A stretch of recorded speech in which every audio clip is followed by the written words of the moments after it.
ga ke ni dan aiki ki sai da ni fa in barki aikin ki yau nake shauki ce da ni mu je mu mai hutawa.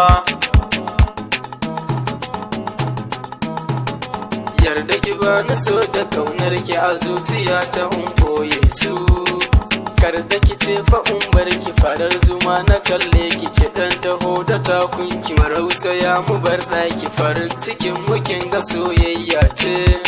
Kike dan maso na kalle ki farin ciki na inganki ce da ni in hau doki mu zagaya akan doki garin da yanzu ko ina ne muje.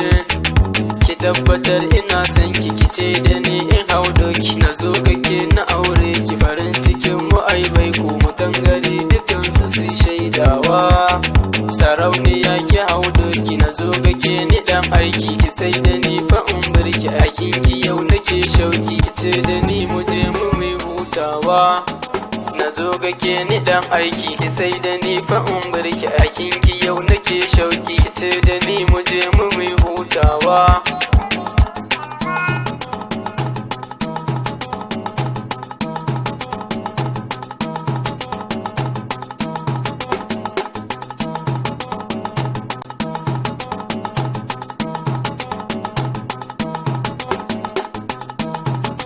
Na zo ga keki ban ɗaki masoyiya na kalle ki zinariya na same ki gare ni babu tamkarki farin ciki na gonakin zama auta. A ce da ni fa in barki a nan gurin zanai saki iyaye na suna son ki zo ga su su kalle ki su ce da mu fa 'ya'yan albarka ne.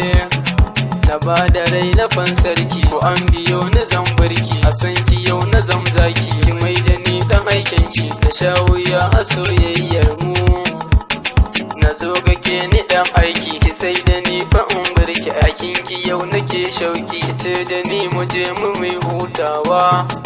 Na zo ga ke ni dan aiki ki sai da ni fa in barki aikin ki yau nake shauki ce da ni mu je mu mai hutawa.